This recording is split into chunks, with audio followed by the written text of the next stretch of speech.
Hello and welcome to today's episode. Today we're going to spend a little time in the shop and we're going to talk about one of the things that goes on behind the scenes, which is tying flies. I'm going to tie my 3 favorite flies for you guys today, and I'm going to give you a little brief rundown of what it takes to get that done. You see a lot of pictures and videos of what we do on the water, but there's a lot of legwork that takes place here in the shop before we ever get out there. Big part of that is tying the flies that we fish with. So before I get into tying, I want to spend a few minutes and actually just talk about fly tying in general. It has a life of its own. There are a lot of amazingly creative tyers out there. There is an infinite amount of materials to tie with. Synthetics, naturals. There are flies that you can create that are very natural, very lifelike, that they imitate a real creature out there in nature. But there's a lot of other flies that just create flash in the water or vibration that attract them. You know, before anybody gets mad at me on the materials I use, there's a lot of purists out there who believe in natural materials only for tying flies. But you know, the fly tying world has evolved. Materials have evolved over the last years. There's a lot of synthetic materials that make tying a little easier. They make more durable flies, and we're going to talk about all that as we go along. We're going to use bucktails, very much a natural material. We're going to use feathers, also natural. Classic, goes back since the beginning of fly fishing, using feathers to create flies. There's other furs. There's craft fur, there's synthetic fur. Another popular item. We have a lot of different braids. Sparkle braid. We have tail material to create tails. Different colors and different effects to do that with. So, all that being said, let's go ahead on and get right into it. The first one I'm going to start off with, which is one of my favorites that we fish with. I love to fish with the spoon fly.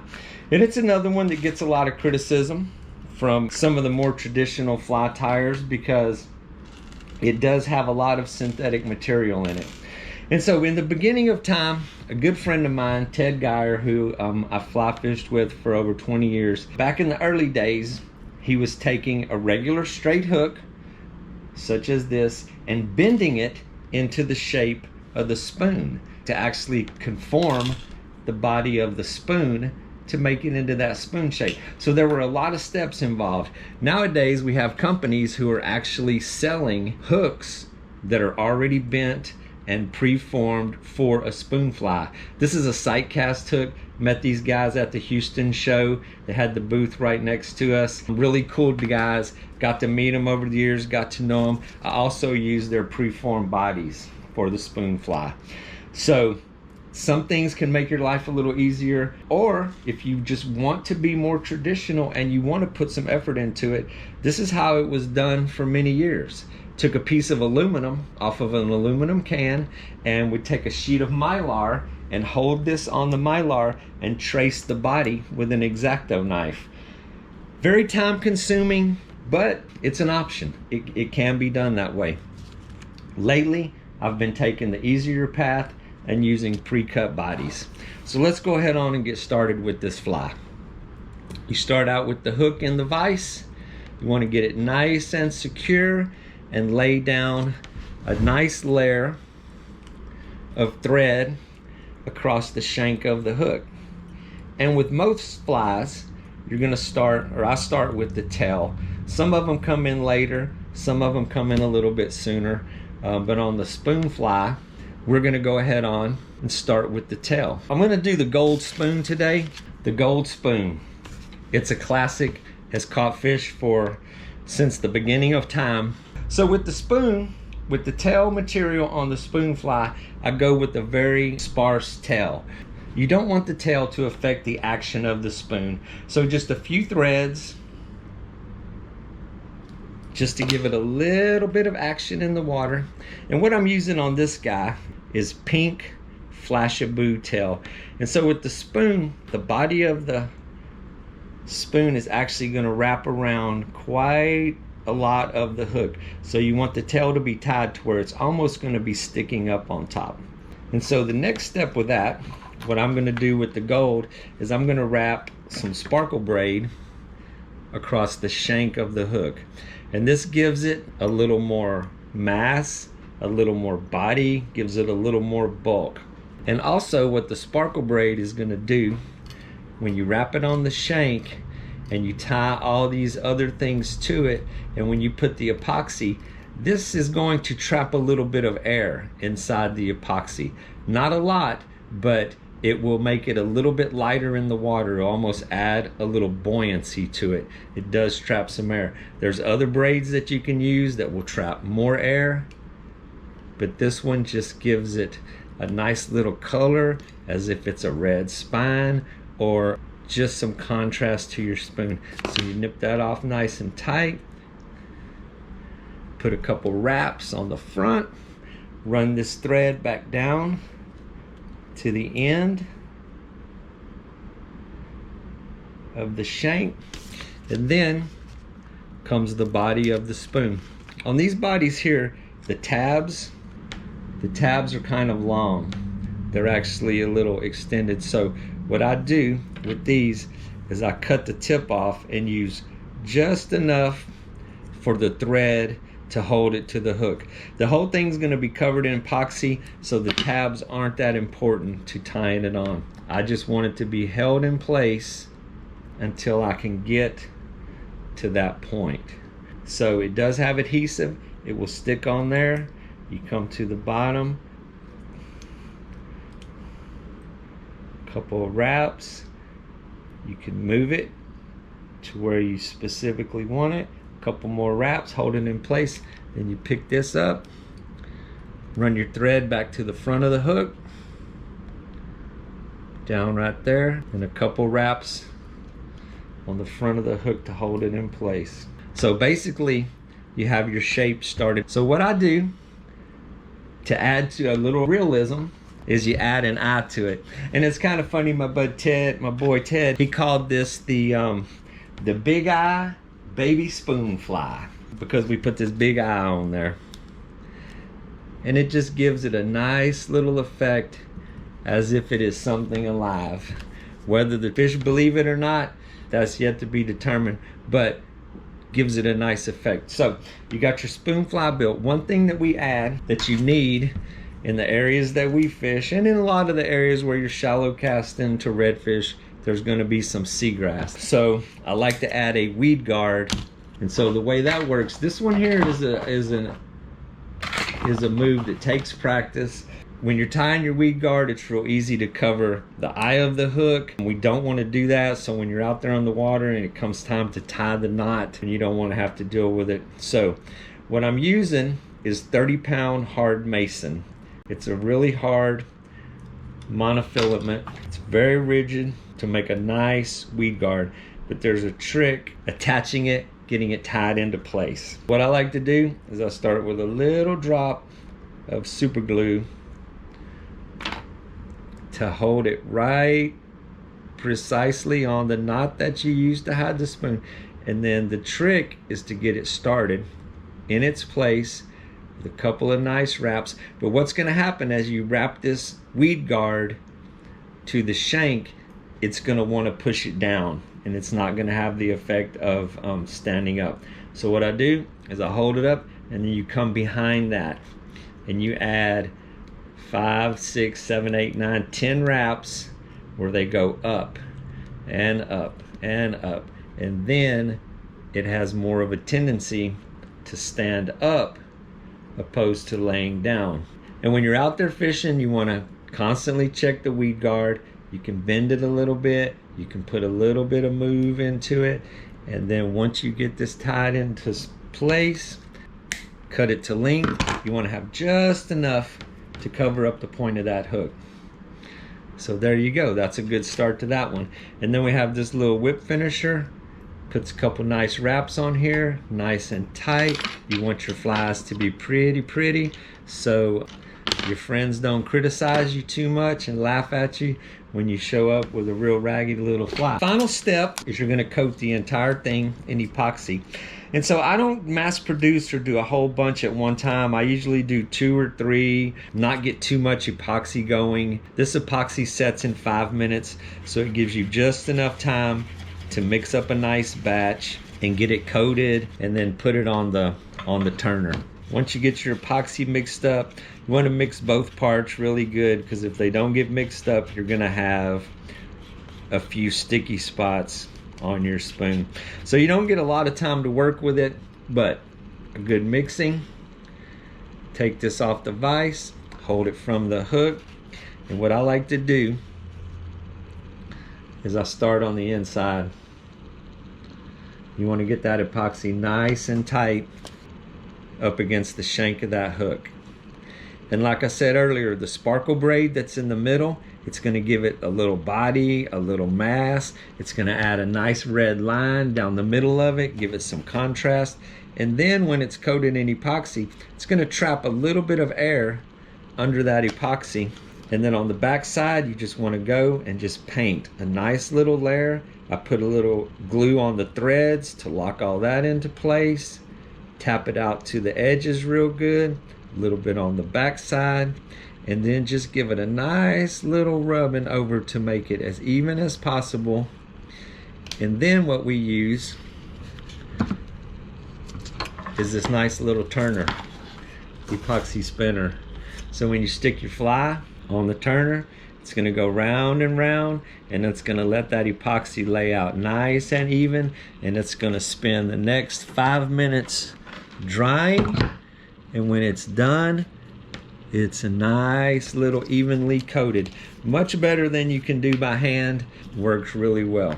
And then we'll take a look at that in a minute. We'll let it spin for a few seconds, but then we're going to move on to my second favorite fly, a classic that's been around for years. My good buddy Dr. Bill Harvey taught me how to tie this one. None of these are my creation. I have, shared thoughts, shared ideas. Tyers are creative people. They love to share what they've done. So a lot of these flies are ideas that were, borrowed from other friends of mine. Dr. Bill Harvey, one of the first guys I fly fished with 20 years ago. Amazing dude, super creative, amazing caster, very inspirational guy to fish with. Had a lot of influence on me in the early days. This is a voodoo child, and this is a little variation of the voodoo child. Really easy fly. I'm going to show you guys how to tie this today. Originally, we used orange Flashabou. This is actually glow in the dark or glow Flashabou. It's just a white color. That's what I'm going to use today for my voodoo child. And we start with a number 4 hook. And on hooks, different brands are going to have different sizes. I mean, even though that scale was supposed to be uniform or expected to be uniform, they do vary a little bit. So when it comes to choosing hooks, if you like it, it's great. It's going to work. I'm going to use a little orange thread just to give it some more contrast as we move along. And with all your flies, the first thing you want to do is you want to lay down nice layer of thread up and down the shank. It's going to give everything something to grip onto. So nice little layer of thread, and on this guy we're going to start with the tail also. I talked about the little sparse tail on the spoon fly. You don't want it to affect the action of the fly. But on the voodoo child, this one is all about bulk. It's all about making a nice chunky little fly. So when it's in the water, it doesn't have any weight to it. It doesn't have any action. So when you strip it, you want it to make a nice pulse in the water. This is all about pushing water with this fly. So we're going to add a nice little short tail, but thick. Nice little bulky tail.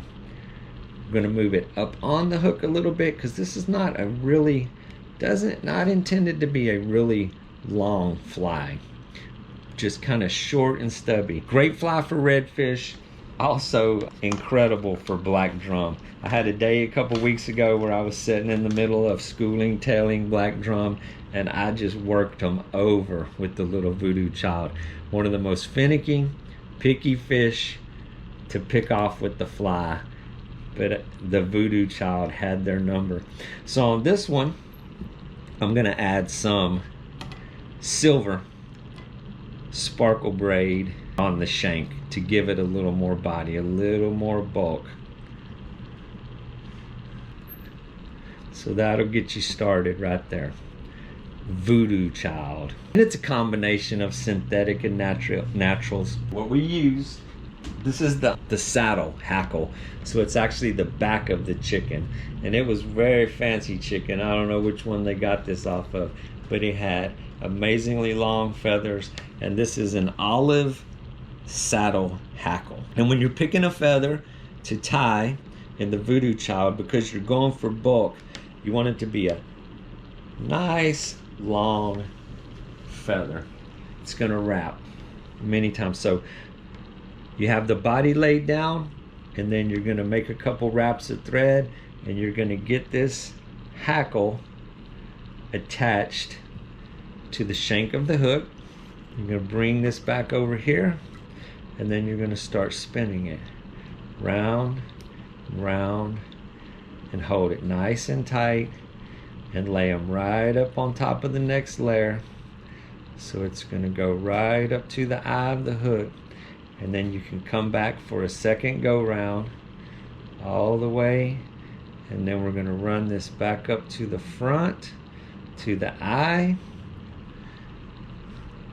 and then we're gonna take the thread and make a couple little wraps just to anchor this hackle to the front.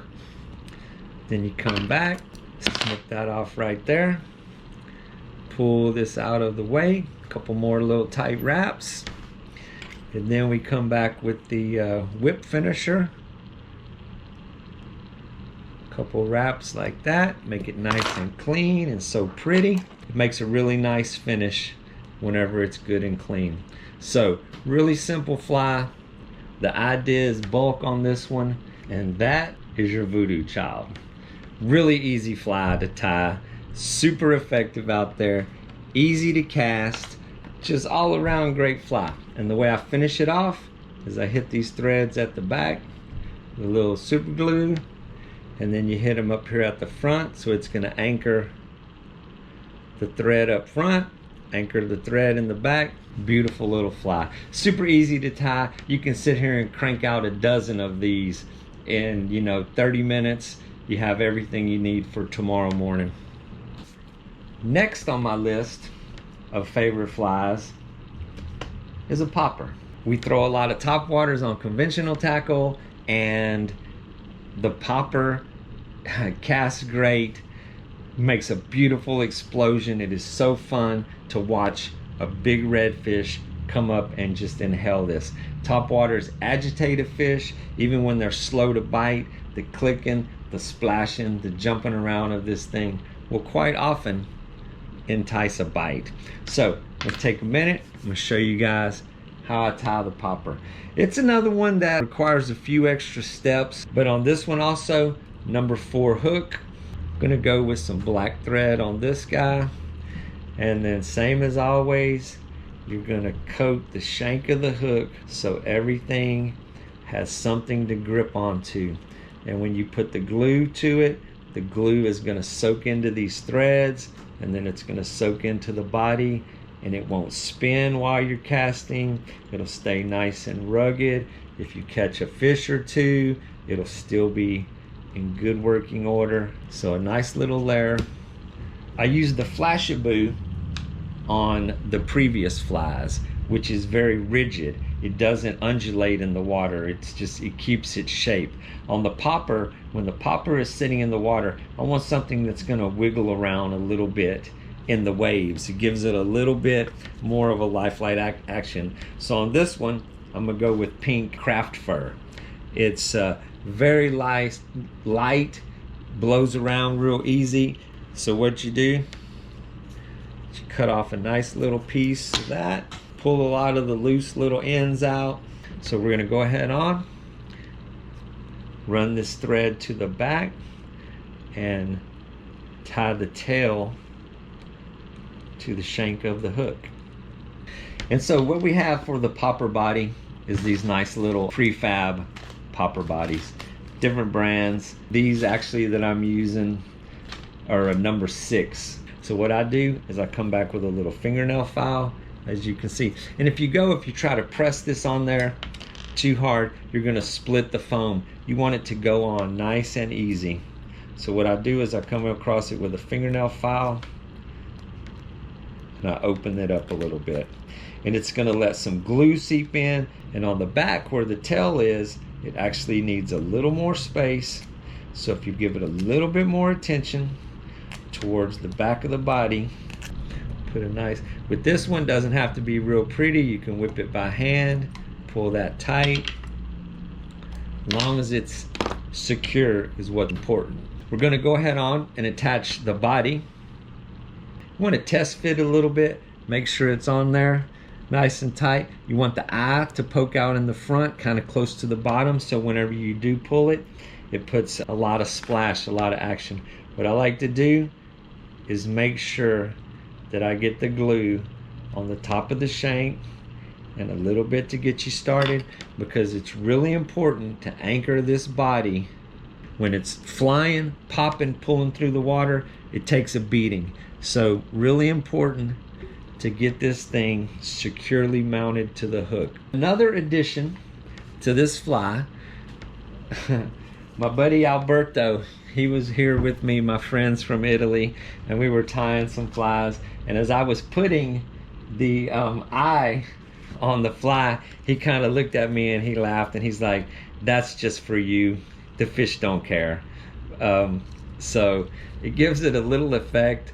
Until we can speak to the fish, it's going to remain a mystery. But I like to put little eyes on them. And so when it comes to the color of the popper, I mean, we have tons of colors to paint these things, reds, greens, and such. With these poppers, I like to go with some clear glitter. And on this one, I'm going to clean up the tail a little bit and build that body up right to the base of the tail. I'm going to add a little bit of that to that with the whip finisher. There we go. That's basically your done fly. You could take this popper body being white, you know, it has a great natural color to it. You can fish with it just like that. But what I like to do is I add a nice little coating of clear polish, and it's just full of this little glitter flake. So it kind of looks like scales on a fish. And then it seals the eyes in, works as glue on the threads to hold all that together. And it dries pretty quick, just a couple spins. And then another addition to the popper that I like to do is come back and just put a little red on the cup in front, as if this little fly, this little fish is swimming in the water with his mouth open. So if something swims along in front of him and thinks it is a natural little minnow, it's just got a nice little effect. So there you go, guys. That is another one of my favorite flies. And so as I started in the beginning, I was going to talk about my 3 favorite flies. I have another one I want to show you guys. So we fish for redfish on the flats a lot. We sight cast to the shallow grass. There's a lot of times during the year I like to target speckled trout with the fly, and that is going to be a little bit deeper water, fishing the drop-offs. For redfish, we're always sight casting. For speckled trout, there's a lot of blind casting, throwing into drop-offs, throwing into sand holes, and things like that. So I like the Clouser minnow. Many moons back, the very first fly that I learned to tie was the Clouser minnow. My good buddy Barry Evans still ridicules me to this day because he says, You know, I still tie as horribly as I did back then, which is probably true. My fly tying is very utilitarian. Many are artistic. Many are masters at the craft. I tie to fish. So I make things that work. They're not always as beautiful as they could be. But the Clouser minnow, I think maybe everybody's first fly to learn how to tie. And again, we're going to start with a number 4 hook. I'm going to add a little chartreuse thread on this one.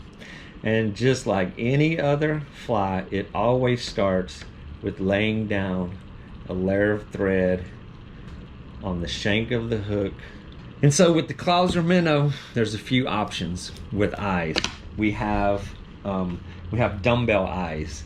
You can add the dumbbell. It adds a lot of weight to it. It's going to sink very fast. This guy here is going to sink a little slower. These are actually bead chain eyes. So this is the bead chain. And so what you do, and I'm going to tie this one with the bead chain. Areas I'm going to be fishing in the next couple weeks, it's all going to be pretty shallow. So these are hollow and they sink much slower than the dumbbell eyes. So the first thing you do for your Clouser minnow is you're going to attach the eyes. So you just kind of wrap it a bunch on this side and you'll see the eyes start to turn. If they get offset, come back to this side, add a little more. But I like to fill it up with thread around that because it's going to help the bucktail lay down on there a little bit. So this fly is actually going to be tied with the bucktail. And so what's going to happen when this fly is in the water, it's going to ride hook up. The weight of the eyes are going to sink first, so the hook is going to be up. You want it to be natural. So on the top of the hook, we're going to tie white bucktail, and then when it comes to the bottom, we're going to add the green because we want it to have the natural effect, the natural colors of a fish in the water. We're going to grab just enough white bucktail. And what you do is you're going to have a lot of little short loose hairs on the bottom. I like to pull those out, measure it, maybe thin it out a little bit more. There we go. That's perfect.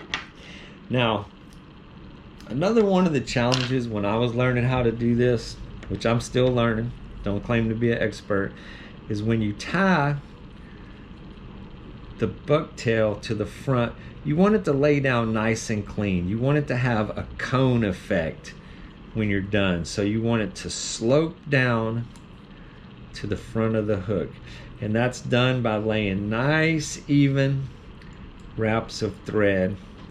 And then you're going to cross over to the back because this is going to be tied to the shank of the hook on the top and the back. And so some loose wraps are going to let that stand up. If you pull it tight, it's going to give it a different effect. So just some loose wraps, and I like the thread to cross under the eyes where you don't see it on the top. So that is the white. And so with the Clouser minnow, it can be as simple, white on bottom, chartreuse. I like to be a little more creative, and there's none of this is etched in stone. You can add anything to this fly if you want. You can go as crazy as you like. I mean, I have some examples of some ridiculously crazy flies here on things that have the sky is the limit on such, and tons of examples of colors, materials, and different flies for those. So the sky's the limit. Your imagination is the only thing that limits you here.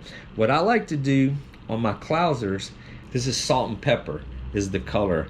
And I believe this one is Flashaboo also is the name of it. So I like to take about 10 strands of the salt and pepper, measure it to the length I want. It's a little bit long. Cut it off there. And then lay it in between the layers of the green or the chartreuse and the white. So when this is in the water, it's going to have a nice little layer of some flash in between the colors. So the white is there, then we're going to go with some chartreuse. I'm going to grab that, pull out the short hairs. I'm going to thin this out just a little bit more, and then that looks pretty good. You want this to be nice and smooth and cone shaped when the threads cinch it down. So you get it in there, you kind of pull it back, wrap it a little bit, and just go one by one, nice and smooth to the eye of the hook. And then I'm going to finish this off. Nice little whip finish. And then before it falls apart, or before I manhandle it too much, I'll come back with the glue and secure all that. Put a drop in the back, drop underneath, around the eyes, and then just spin it around so that it touches all of the threads. So all that becomes one nice solid piece. All right, there you go, guys. A show that started out about my 3 favorite flies just became my 4 favorite flies. Clouser minnow. Really easy to tie, deadly effective in the water, a classic coast to coast, and lovely fly. So this little gold spoon right here, an absolute beauty. Your girlfriend could wear these for earrings. Has been sitting there spinning, nice and dry, beautiful fly. We talked about the Voodoo Child. Voodoo Child, super easy fly, classic design, puts a lot of pulse in the water, pushes a little pressure wave, floats above the grass, redfish, black drum, absolutely love it. And then the popper, another classic, the most beautiful explosion you've ever seen. When the redfish comes up to eat this, you get to see them eat it. It's very fun, deadly effective fly. And then last but not least, the Clouser minnow, a classic, a beauty, deadly effective. And the conversation goes on forever. We have materials, we have lifelike flies. Hopefully in the future I'll have some guests come into the shop and we'll tie some other stuff. We'll talk about other options. You know, drop us a comment in the section after the video if you have something that you want to talk about or you want to follow up on. Drop us a like, subscribe to the channel. I'm going to do a lot more of these shows here in the shop where we're talking about lures, where we're talking about flies, where we're talking about tying knots and rigging up and all the things that take place behind the scenes when we're planning our trips. So as always, I thank you very much for stopping in. Hope you enjoyed the show, and we're looking forward to seeing you guys next time.